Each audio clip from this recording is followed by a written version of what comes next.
Sir Ujwal Revanna ಅವ್ರದ್ದು ಏನು sir ಇದು ಹಿರಿಯರಾಗಿ ಏನು ಹೇಳ್ತೀರಿ? ನಮಗೆ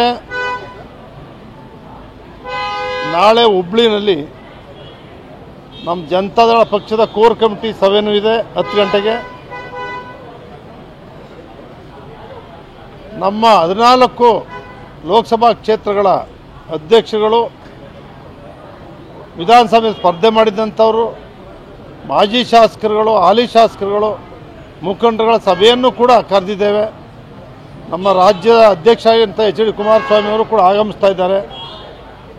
ಈಗಾಗಲೇ ನಮ್ಮ ರಾಜ್ಯಾಧ್ಯಕ್ಷರು, ರಾಷ್ಟ್ರಾಧ್ಯಕ್ಷರು ನಾವೆಲ್ಲರೂ ಕೂಡ ಕೂತು ಚರ್ಚೆಯನ್ನು ಮಾಡಿದ್ದೇವೆ.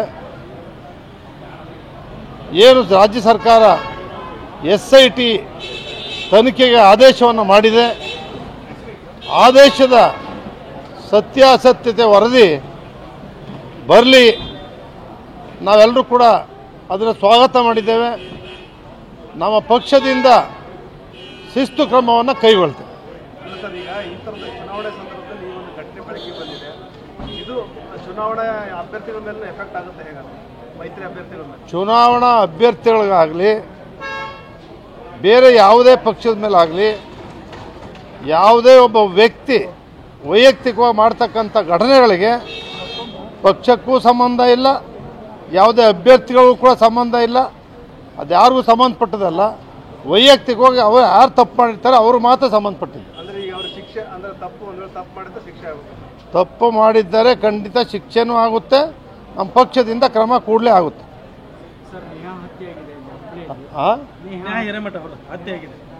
ನೇಹಾ ಹಿರೇಮಠ ಅಂತ ವಿದ್ಯಾರ್ಥಿ, ಕಾಲೇಜ್ ವಿದ್ಯಾರ್ಥಿನಿ ಹತ್ಯೆ ಆಗಿದೆ. ಸ್ಟೂಡೆಂಟ್ ಈಗಾಗಲೇ ಅದ್ರ ಬಗ್ಗೆ ನಿಮಗೆ ಗೊತ್ತಿದೆ. ಅವರನ್ನು ಬಂಧಿಸಿ ಅವ್ರನ್ನ ಗಲ್ಲಿಗೇರಿಸಬೇಕು ಅಂತಕ್ಕಂಥ ಒತ್ತಾಯ ನಾವೆಲ್ಲರೂ ಕೂಡ ಮಾಡಿದ್ದೇವೆ, ಮಾಡ್ತಾ ಇದ್ದೇವೆ. Thank you sir.